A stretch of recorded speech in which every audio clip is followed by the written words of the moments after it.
Kamara mama intina nyakora mogi amosi ni oyimore kendarwa kini machiegni weche manyien mag ang'ichwelo kabende wadwana ngo moko kuom weche maomiyo pek.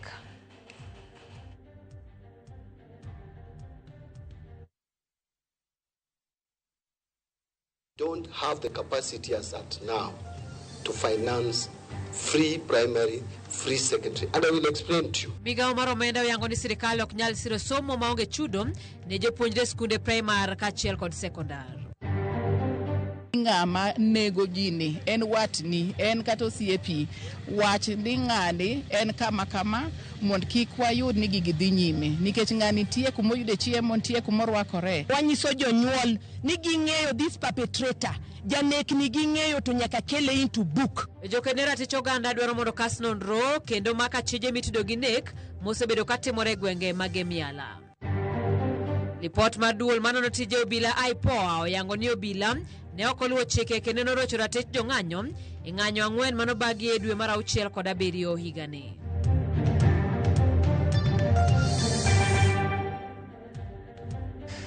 Nyakora mogi inyalo tudori kodwa namba mar ote machuok en 3 bende wayudore mbui mopogore mag oganda achiel kachiel yudore e mbui mar Facebook, YouTube, e mbui mar X kaachiel kod mbui mar Instagram kod mbui no mar TikTok nyinga Simfrozo Kinda jaloko marwa en Wilson Ochuka.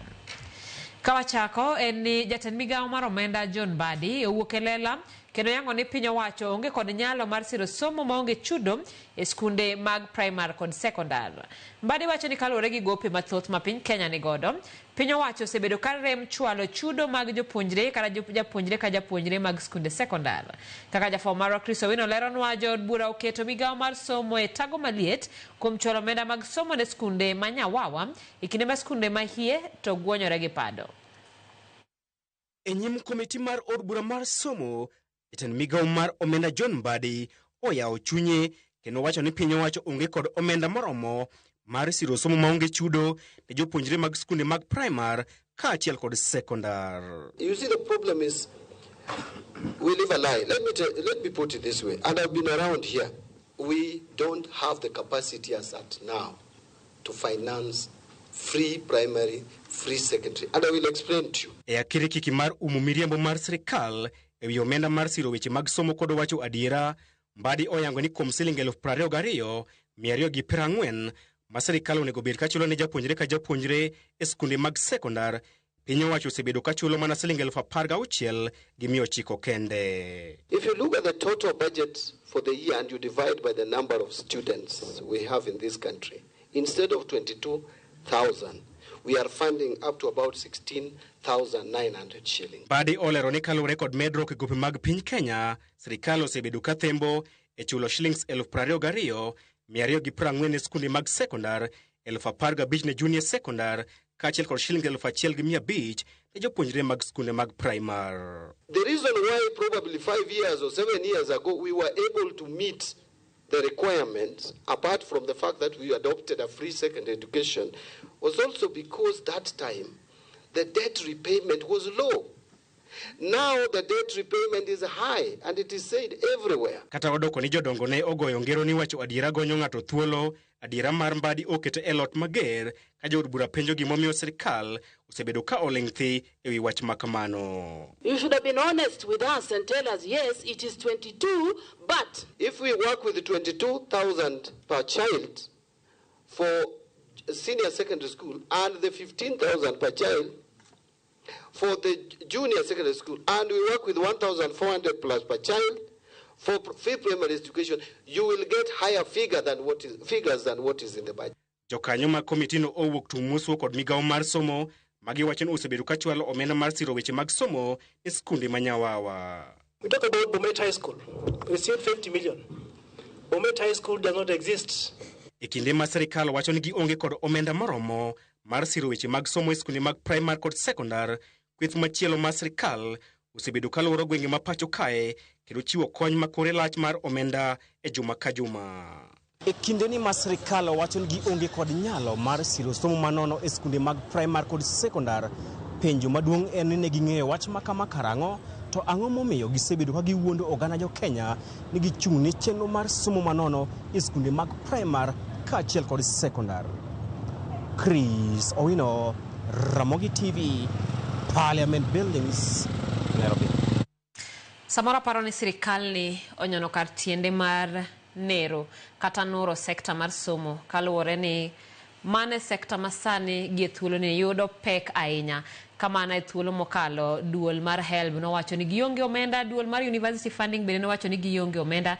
Sani migao mar omenda yango ni kata omenda masiro somo mar jopuonjre e primary kod secondary koro ok nyal yudore. Ok ang'eyo kuma piny Kenya chomo ahinya kotenore koda weche mag somo kaluwore ni kwan mar jopuonjre mathoth koro sani osebedo mana ka weyo sikul kaluwore ni jonyuol mang'eny ok nyal yudo omenda mar siro somo mar jopuonjre. Mane momiyo saa 3 wabiro bedo kod twak kod achiel kuom jolony kata jokanyo e sekta mag somo e pachoka mar mondo mi wang'e ni to wach mar somo e pachoka ochomo kanye kotenore ni sani sirikal mar Kenya Kwanza koro yango elela ni nyalo mar siro somo gionge godo. Nyakwarmogi wadhi nyime kod weche manyien ka wadhi nyaka e kaunti no Siaya kama tenda rite sub county magemiala oyango ni gisemako achije moko mitudo gi nek mosebedo katimore e gwengego ahinya magen kod magina kata gweng mar Magina kod Marenyo kama ji maromo 6 osenege. Osipidi Mayala magemiala Charles Wafula omedo ni gimanyo achich maduong' e nek makamago kakoro Steve Biko miyo waler kowuok e kaunti ma Siaya. E chuny boma Mayala mayudore Gem e kaunti ma Siaya, moko kuom jokedo ne ratich oganda kod jopiny alwora magem noriwore mar kwedo nek mar wakeyini 6 manyocha wito ngimagi e dweche 2 kende ka ote margi maduong' en ni oromo. Nek ma wasineno kitimo kae ma nyiri nego nyaka mine bende nego rum to ma nyalo mana rumo ka wan wabet gi jo police otim tichgi matimo investigation ka gisitimo investigation to wabo yudo ka police bende nyalo timo prosecution ka investigation otim maber. Watemo mondo wamany janek manego mon gi nyithindo yala kae. Ng'anyo mamuli ne geto golo doke ir jotend arita kwe magiwacho ni osebedo katimo nonro mawethweth gino momiyo poko maka chich maduong' mitudo gi nek makamago ka koro gi or ote ne ng'ata manyalo ng'eyo kama chijno nitiere mondo go lipot ka obila mar neno ni kwe duogo e wang'e yala. King'eyo ni ng'ama nego jini en watni en kata osiepi wach ni ng'ani en kama mond kik wayud ni gigi dhi nyime nikech ng'ani tie kumoyude chiemo tie kumorwakore mane mwawacho to wawacho ni kanyakla gi sirkal wan ka jok ma ai kaunti ni gi Kenya mzima wawacho ni ok wabi yie ni gik machal kamago odhi nyime to waketo duondwa malo mondo wawach ni nek mar mine gi nyiri orum e Siaya kaunti. To thomo osebedo katimre gemni wakwere kendo watamre ni nyathi manyako konego neg. Security chakre kodwa e ot. Emomiyo wanyiso jonyuol ni ging'eyo this perpetrator. Janek ni ging'eyo to nyaka kele into book. Osipidi magemiala Charles Wafula nowacho ni obila osemako achije mamoko mitudo gi rochruok arita.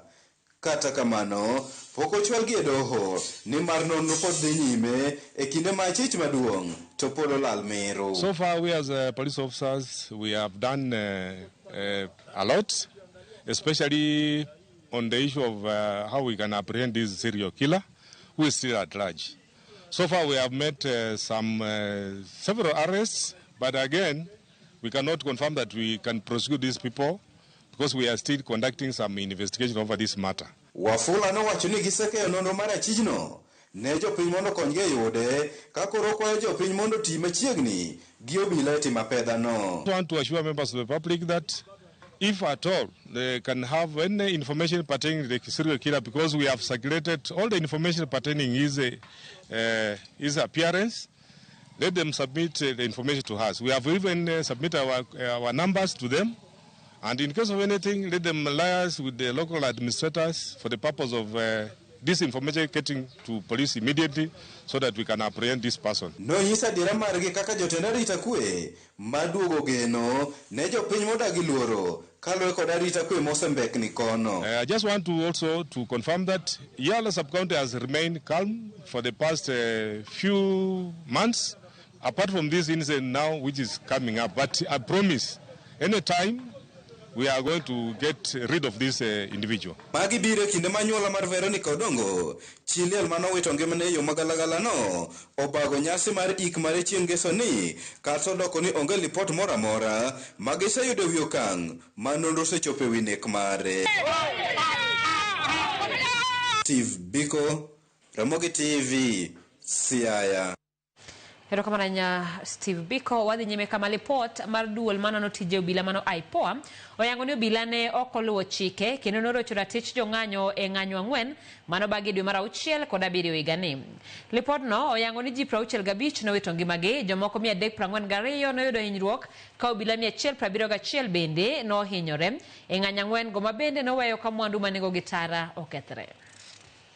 Duol mochung'ne rango tije obila e pachoka koro golo lipot ewi nonro kotenore kod ng'anyo ang'wen mano bagi e pachoka e dwe mar 6 kod 7 higani. Ng'anyo ang'wen go oting'o mano bagi tarik 12 dwe mar 6 kaluwore kod nek mar Albert Ojwang mano tho e tesend obila gi mano wang'o i jopiny kendo siayo ng'anyo. Ng'anyo mar ariyo no bagi tarik 17 dwe mar 6 bende e boma ma Nairobi kod Mombasa kapod ni manyo ratiro ne Ojwang mano tho e tesend obila ma Central Nairobi. Machielo no bagi tarik 25 dwe mar 6 mane en rapar mar rowere mano wito ngimagi e ng'anyo mano bagi dwe mar 6 higa mokalo. Ng'anyo mogik e higani no bagi tarik 7 dwe mar 7 mano ne rapar mar Sabasaba mar 35. IPOA yango ji 65 nowito ngimagi, jomoko 342 noyudo hinyruok ka obila 171 bende nohinyore e kinde ng'anyogo. Obila seyo kuom remruako notis mano chiw kod jong'anyo ewi ng'anyo mane gichano ma en ataro mar chik. Mar ariyo IPOA seyo obila kuom oro obila moko maonge lep tich mondo odhi orakre gi jong'anyo. Gimachielo en ni obila norem rwako baj mayango gi e sama girakore kod jong'anyo. IPOA mawacho ni nooro ji 48 mondo non ng'anyo makamago e counties mopogore pachoka. Lero ni jokanyo go nondiko piny kuo manotimore gwenge mopogore e kuonde ma ng'anyo notimre kama oting'o kwe dukni kod ketho mwandu mag sirikal. Kamano bende IPOA wacho ni achudhe moko nodonjore e jong'anyo kendo rocho ng'anyo go manochakore kaka ng'anyo mamuol ahinya to e kaunti ma Nairobi kod Uasin Gishu gimano miyo jong'anyo ohinyore kendo piny okethi. E boma kaka Kakamega dirise mag nyamburko mag sirikal nokethi. Bungoma nyamburko 2 mag obila nokethi ka nyamburko 9 mag piny owacho bende nokethre. E boma Malindi nyamburko mar obila mag okwach kich nobagi kite mokethi. Kameru nyamburko 8 mag obila dirise ginoto. IPOA kata kamano poyo obila mane tiyo Mombasa kuom tiyo kare gi jong'anyo kendo temo gayo gi maonge teko mathoth. IPOA tieko ni duol mar obila National Police Service ne okotayo ng'anyo go kaka chike mapacho ka dwaro kendo noreme kedo kod jonjore mamoko mane wachore ni ne siro sirikal e kinde ng'anyo go. Ringre Victor Otieno mano chwad gi lisasi e kinde ng'anyo mar tarik 25 dwe mar 6 higani gikone koro okow dalagi e kaunti ma Bungoma mar kowe kare mogik mar yweyo. Victor ne japuonjre ka tiegruok ma Thika Technical Training Institute. Kaka Efinya Kidilero japuonjre mar ka tiegruok no osingo kara jopuonjre mar ka tiegruok no osingo mana ratiro yudore ne rawerano. E kar kano ringre ma General Cargo mayudore Thika County ma Kiambu, wede kachiel kod rawere mag kar tiegruok ma Thika Technical Training Institute nochopo mar kawo ringre Victor Otieno manotho e kinde ng'anyo ma tarik 25 dwe mar 6 higani. Lipot mar bero mabende notime kar kano ringre no ma General Cargo noyango ni notho kaluwore gi lisasi manojuke kendo chwado wiye. Justice for Jaboro! Jatend jopuonjre ka tiegruok ma Thika Technical Training Institute Jesse Wanyiri owacho ni ok en kare kaka rawerano nowito ngimane. Paro mabende nosir kod jalup jagoro mar riwruog kinde bade ma Thika Mwaura Muroki. Victor, na tunataka kusisitiza na wale wanajua wa Kenya, hakuvamia polisi yeyote, hakuinsult polisi yeyote, alikuwa amejificha, lakini chuki na kutaka kuondoa firstborn wa familia ya kina Oduo ndo iliye hapenia. To what end will the police be the ones to kill, then investigate themselves and even pass judgment? We really need to stop this hypocrisy. The police know who is responsible for this.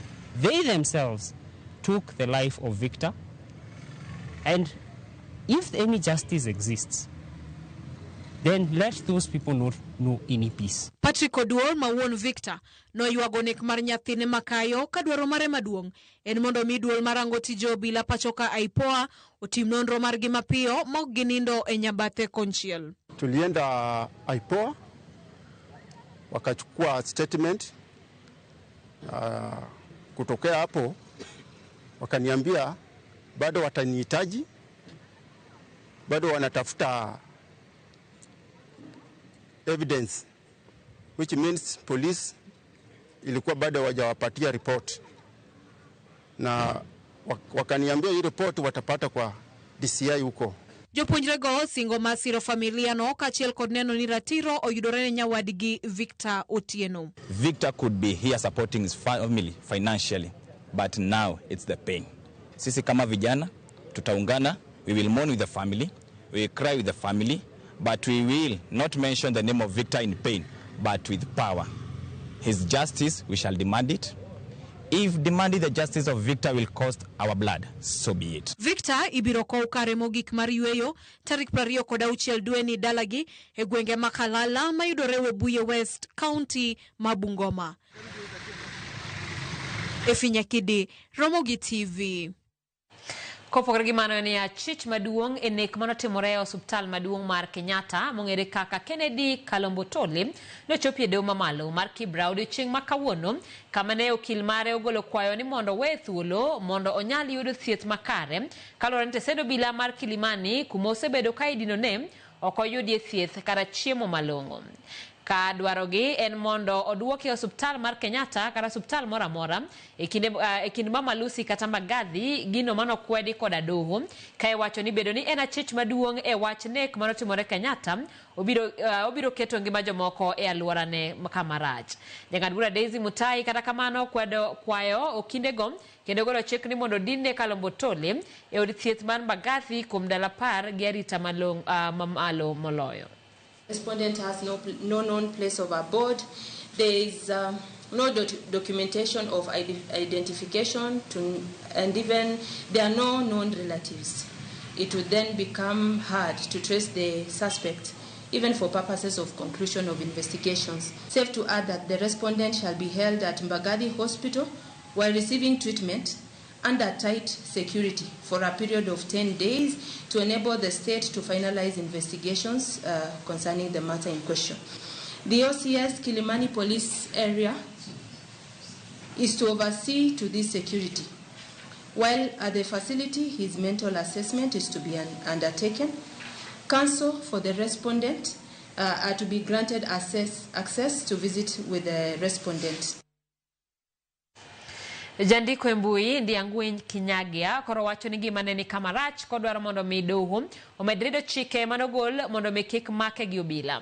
Ma biro e kinde ma okinde mag riwruok mar okinde LSK mane omakore kode burano tegore gi burano ka bende doho yango ni ponono ni oyude gi ketho to ibiro make. Lydia Okeyo nigi ler. Bang' kane othinyore e doho dwe mokalo bang' lal kuom kinde ewi mano mane wachore ni ne ondhiye kendo ne olal kode gi obila kaluwore gi andika mane oketo e mbui mane chiwo chenro mar ng'anyo mar rawere mag Gen Z mane owinjo chopgi nyaka e kar jot ma jatend piny Ndiang'wen Kinyagia ne ochopo e doho kawuono bang' kane ochwal burano mbele. Kata kamano, ataro mar chieng' mane ochopo e doho bang' lal kama ne oluwore gi okinde modhuro, Kinyagia kawuono no wuoyo kende owuon e doho ka okwodo mondo mi ored chik mane ogol mane mono obila make ka oywak ni ngimane ni kamarach. Jang'ad bura Chacha Mwita kata kamano kone ni kata obedo ni nosegol chikno matamo obila make biro chuno mondo mi make ponone oyude kod ketho e burano kaluwore ni jopiny owinjo ng'e adier ewi wachno. Doho miye ndalo 14 mar ndiko ripot ewi gino mane otimore kinde mane olal mane wachore ni ne ondhiye ka bende onyise mondo mi omanyo kinde mabiro wuoye loe bang' okinde mag riwruok mar okinde mar LSK tegore gi burano. Burano ibiro winji kendo tarik 16 dwe mar 9 higani. Lydia Okeyo, Ramogi TV, Nairobi. Kawadhi e kaunti ma Mombasa ni anyuola moro modak e gweng' ma Kwa Karama Kongowea e kar chung'od bura Manyali Mombasa koro ywago ratich nyathigi mane ochiel gi magina monegi gi jogo ma ichich ni jonjore mane omanore.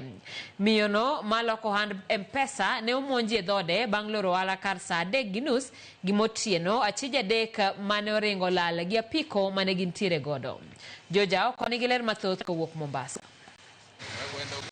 Gweng' ma Kwa Karama e bura Manyali Mombasa Kae ne wayudo ka rumbi mar lit kod kuyo kwa kowede kod osiepe Judy Ndunda, maen miyo ma ja ohala mane ochiel gi magina gi jogo mapoko yangi chieng' ngeso mokalo.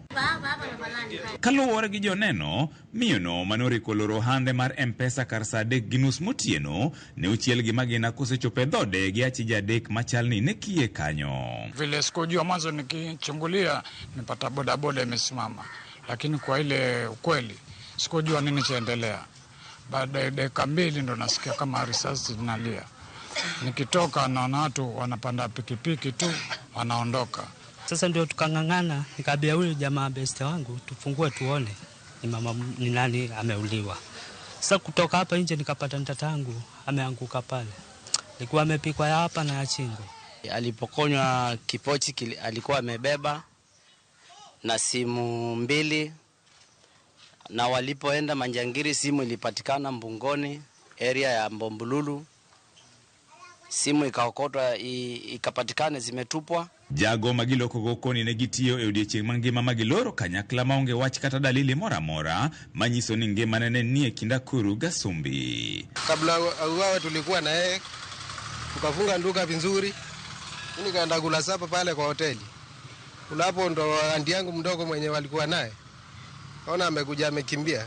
Na niambia singe andi yako amepigwa risasi na ameuawa. Kanaambia nimesikia kuna mwanamke wa M-Pesa ameshutiwa pale Karama na ni kama Judy. Mimi nilishindwa hata na kusimama. Hakuna mtu amekamatwa, hatuna habari, tukiwauliza wanatuambia tu wanaendelea na uchunguzi. Bado hatutajua, hawakutujulisha kitu. Kata kamano, anyuola no ywak ni kata bang' chwalo lipot ne obila, onge achich mora mora mosemaki ka itudo gi wach makamano endo, kaluoro margi en ratich nyargi no kidek lal mana kamano. Jamani, mimi naomba ukweli utendeke na haki itendeke juu ya dada yangu. Njoo ndiye alikuwa tegemeo letu, hata kwa nyumba ndio tegemeo letu. Sasa tumeachwa hivyo. Na ni mimi sina wala mbele wala nyuma. Kwa hivyo jamani, na mtoto. Wazazi ni sisi tunawasaidia. Tuomba ukweli, mtusaidie kwa haki yake itendeke na ionekane jamani. Huyo ndio tulikuwa tunamtegemea kama familia. Mimi ndio last born kwao. Tulikuwa tunamtegemea kama familia. Baba yangu alikufa hata kumaliza mwaka. Ndiye alikuwa anasaidia sote familia. Mtoto wake ako form 2. Hatuna mbele wala nyuma. Tutaka usaidizi. Sisi tunaumika kama familia kabisa. Mageti morese chigi majodak ma alwora no bende koro yuago wach rochruok mag arita. Usalama uko chini kabisa. Kwa sababu watu wanaporwa kila dakika. Hamna usalama hapa, kusema ukweli. Manake ikifika saa 1 kila mtu nyumbani anafunga. Hakuna CCTV, alafu pia mataa. Hizi taa zetu hapa zioneshi. Kidogo kulikuwa tunaomba mataa pia hapa watuwekee. George Aoko, Ramogi TV, Mombasa. Hero kama na nyalipot mar George Aoko notero wa yumo kongo cheno en marangi chwelo Ann Clinton mar wangelongo newsletter kendo mosnaja odamin lovet. Hero kama na Ramogi TV imore aworo ni serikali onge omenda ma inyalo puonj godo nyithindo, omenda miluoro go piny to nitiere. Serikali ni tich ema otamo Alfred Osuru and Dandora. Hero kama no Fred kaka pile Ramogi ler kendo waneno habari ka wano Dili Gardens Kisumu aworo mosna jotendwa kama otingo Rose Nyamunga, Oron, John Onyango from Owiti Foundation CBU. Hero kama na nyakom otema kama nyako Ramogi kikidhi mabor wadogi weche mamoko.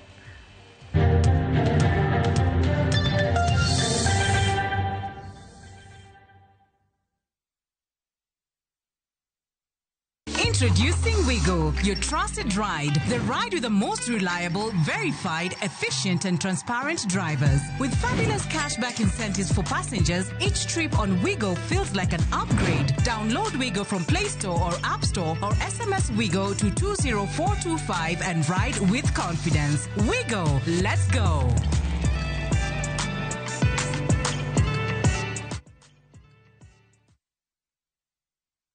Royal Mabati Factory Limited nitie gi discounts mabeo mokalo mag dier higa. Tiles mag tado mag deka iyudo gi siling 500 kende, ka steel trusses to yudore e siling 255 mita ka mita. Wakelo ni nyaka idhodi maonge chudo moramora ei Kenya mangima. Gochno e namba ma en 0722 638 kata chwal order mari e www.royalmabati.com.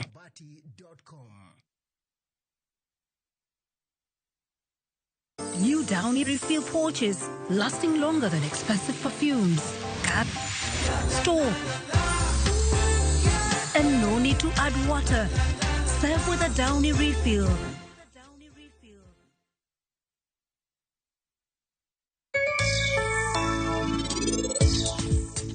Erokamana ahinya. Ing'eyo ka ji kendre to gikendre mondo gidag nyaka chieng'. Parental Rajiv Bajwa. Erokamana ahinya kuom biro e ngimana.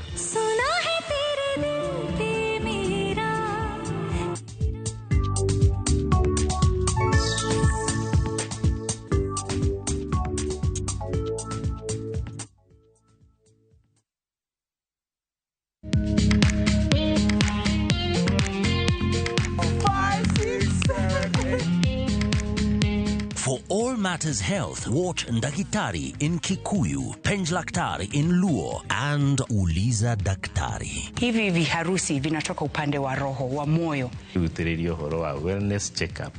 Tafadhali, enda uone daktari bingwa ya mama. To milk ni emokano nafas. Get more episodes of these informative shows on View Sasa.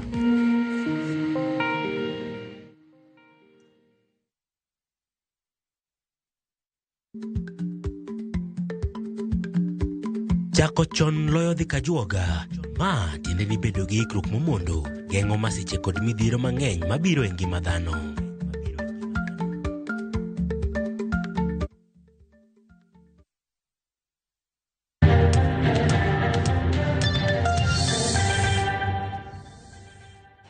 Machiegni kendo jatend piny William Ruto osidho ayanga chenro mar daro le mag bunge mag riwo mayuayo wele pachoka e higa ka higa e kaunti ma Narok e kar le mar adhaye mar Transmara.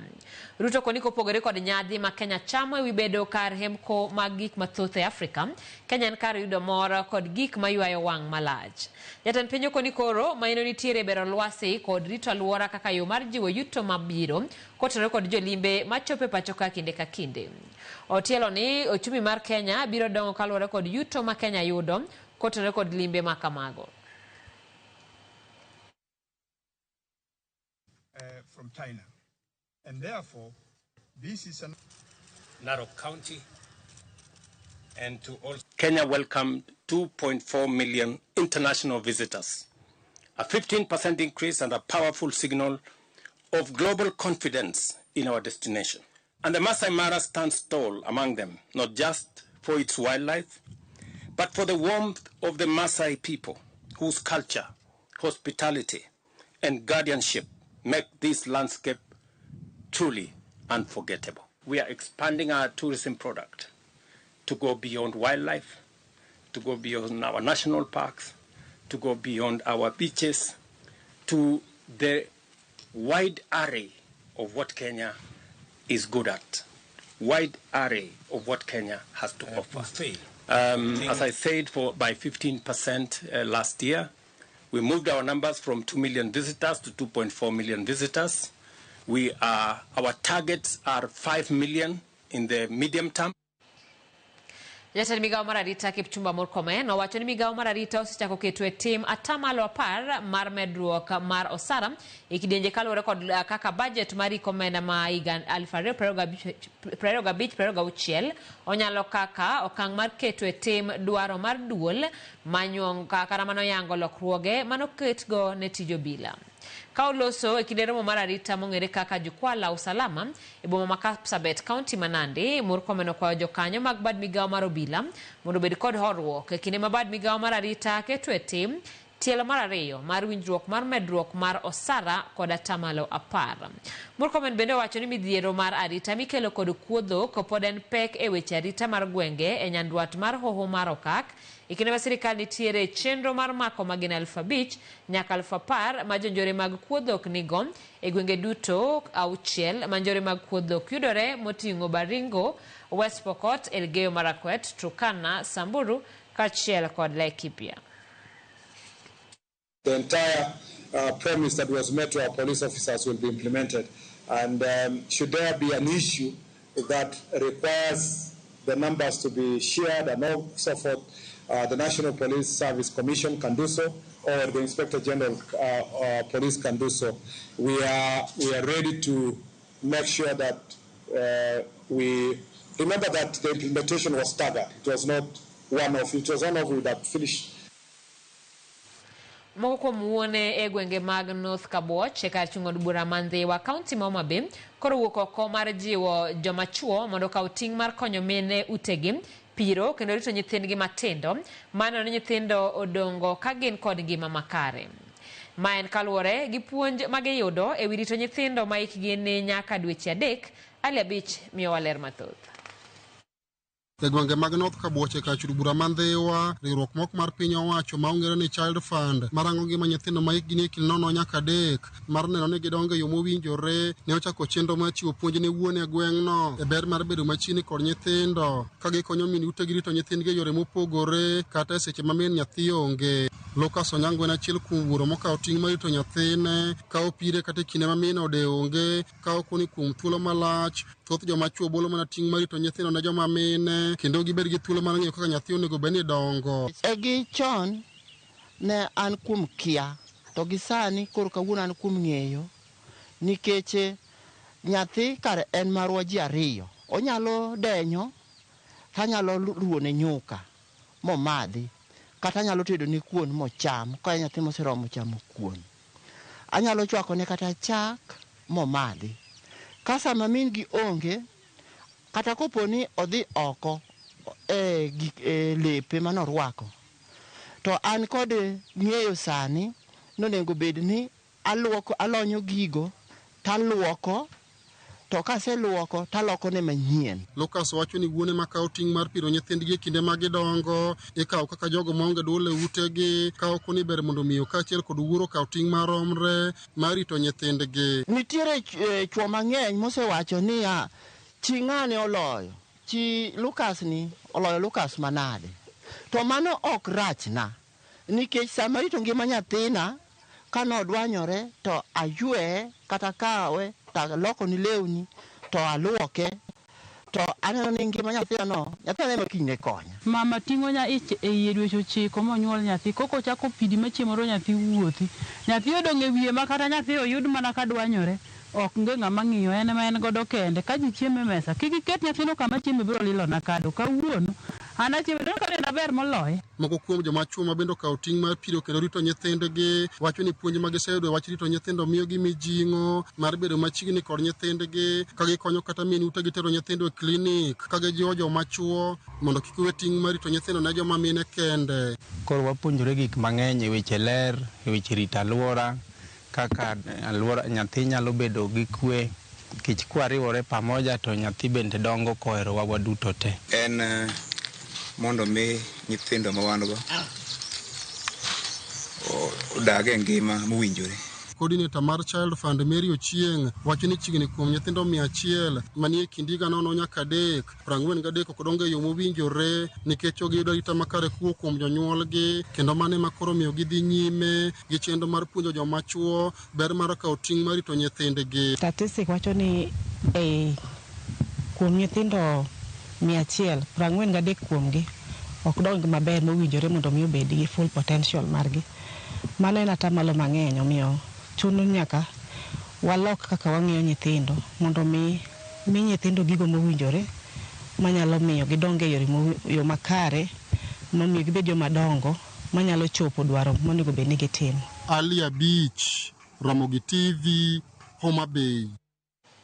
Ero kamana ahinya Ali Abich kuom lipot mamitno kendo en gima ber mar neno ni kinde machon piro nyathi matino en mana joma mine ahinya e dala. To sani kaka yudo ka en gima wuone bende rwako, nyiso ni anyuola biro bedo gi kwe ka ji duto yudo thuolo mar piro nyithindo matindo. Ka kamano wadhi nyime kama nonro yango ni chilo omedore pi mar nam Lolwe ahinya to alwora mag bombe mokiewo kod nam kaka Kisumu, Mwanza, Kampala kaachiel kod Entebbe, gino makoro kelo luoro e wi ngima oganda kod le mag pi e alwora mar nam Lolwe.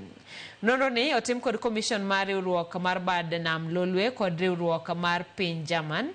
Ka bende lipot yango ni sani rech odar kendo dok e chuny nam ka gitemo manyo mora maler mag yweyo, gino mamiyo jolupo midhiero mapek. Jolony mawuok e piny Kenya, Uganda kaachiel kod Tanzania ochiwo kwayo ni dwaro nitiere mar bedo kod romo mapiyo mar konyo duoko nyadhi mar pi nam Lolwe kod ngima mag dhano kod rech ahinya to ne tienge mabiro nyime. So these areas which receive a lot of nutrients from the catchment are most fertile for the algal growth. And that's why we see the algal blooms, the green color, which is an indicator of bad water quality. The water is supposed to have some green algae, which is good for the fish, which is good for the aquatic life. But when it gets a lot of excess of nutrients, then we have the growth of algal blooms. We have observed increase in terms of sediments. You find that especially in the Wingham Gulf, the turbidity, we call it turbidity. The water is becoming more turbid. It's becoming, it has a lot of dissolved sediments which comes from the catchment due to erosion. We are partnering with the Victoria Basin Commission and the East African community in general on supporting enhancing water resources management. To be specific on this particular exercise, is we are trying to see how we can enhance horizontal cooperation between LVPC and the partner states, but also other key stakeholders within the basin. Jimaro 177 mane ochiwo bath lopegi ne gedo mar lai mar pi e kar pur mar Lower Kuja Irrigation Scheme oyudo chudo mar omenda maromo silings milion 15.2 ka owuok kuom piny owacho.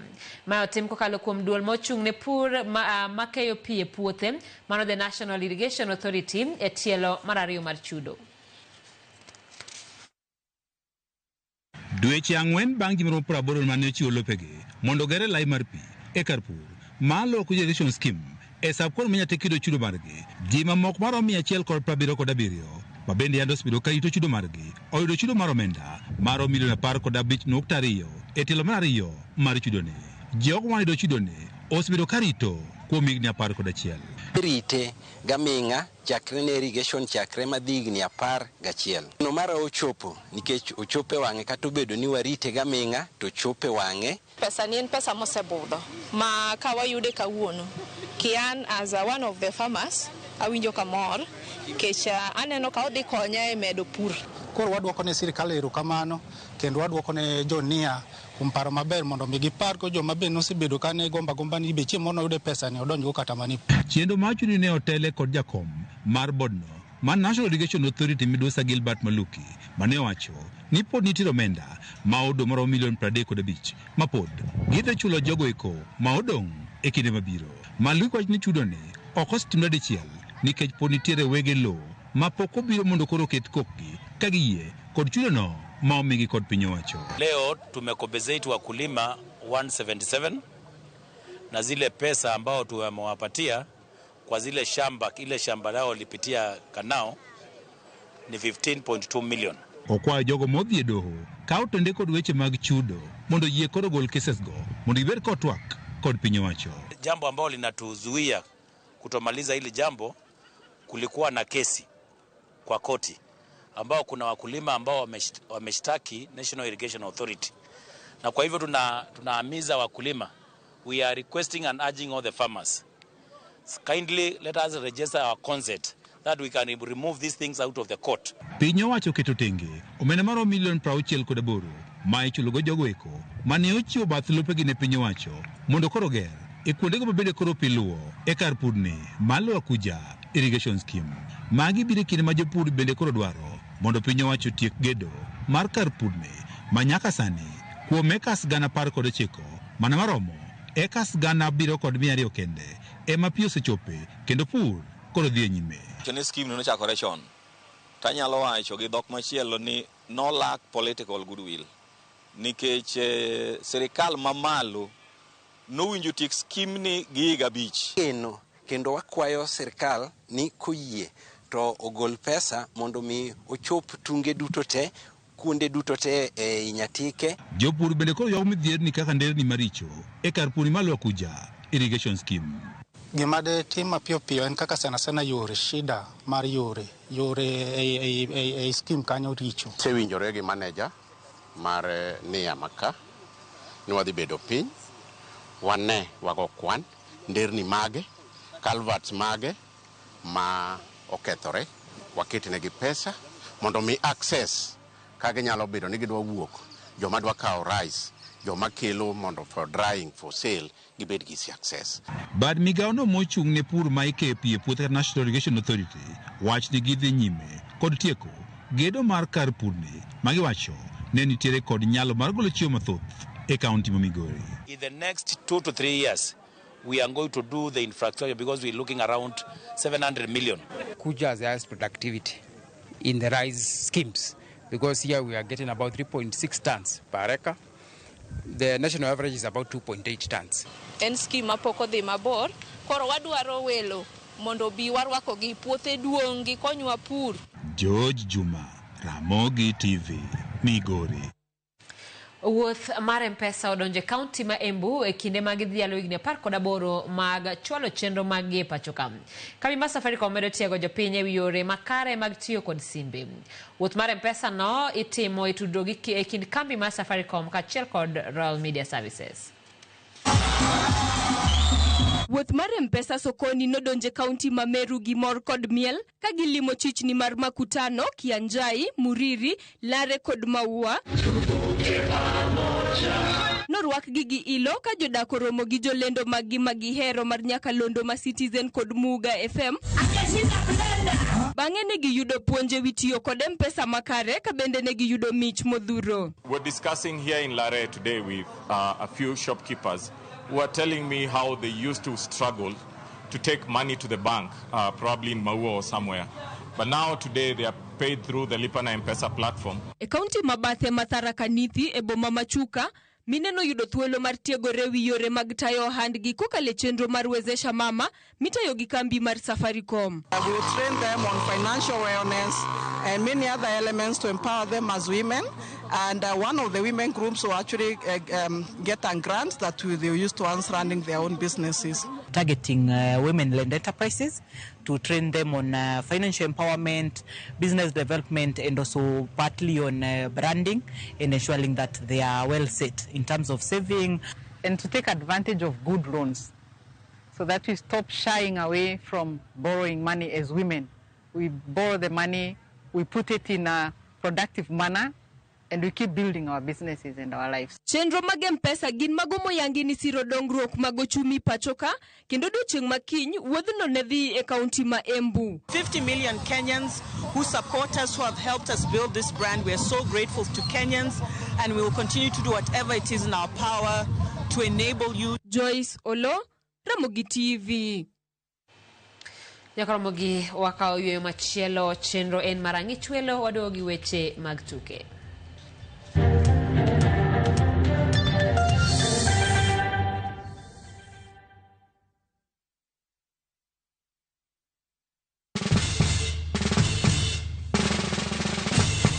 Guess what? Citizen Duca now delivers! Get amazing discount on your favorite essentials and have them brought straight to your doorstep, all for just 200 shillings delivery fee. Go to citizenduca.com, select the product you want, pay, and we'll handle the rest. Citizen Duca, the home of discount.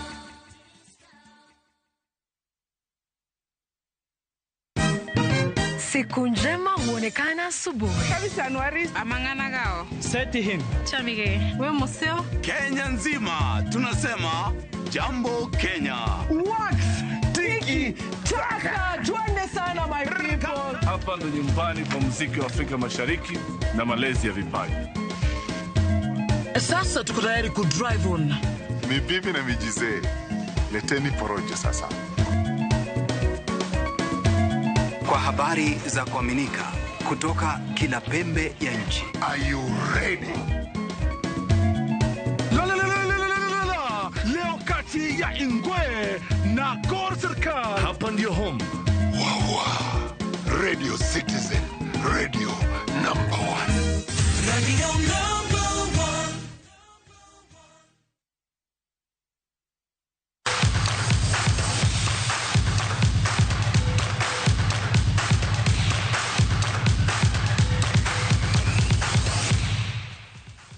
Machiegni pa utuke, kaunti ma Kisumu osingo sirne skunde mane orieny e piem mag skunde sekondar ma Nyanza. Kautene gi jalup gavana ma Kisumu Laktar Owili, jotugo mawuok Agae kod Sigoti Girls ne okwane gi hawi maber e tuke mag nationals kopogore gi chiwo ne gige tugo mopogore opogore. Tuke mag national ma higani dhi timore kaunti ma Kakamega, kama bende biro goye tuke mag skunde Afrika ma Ugwe. Our commitment as a county to sports. We believe that sports, just like academics, can be able to propel our boys and girls to the highest levels of their career. And we have also committed to the team to help them in their preparations as they head into camp and head into the competition, and also promise to work with them that.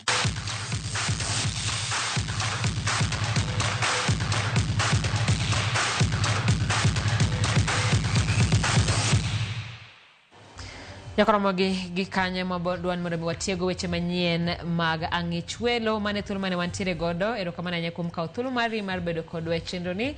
Nyinga Simfrozo Kinda, jaloko marwa en Wilson Ochuka.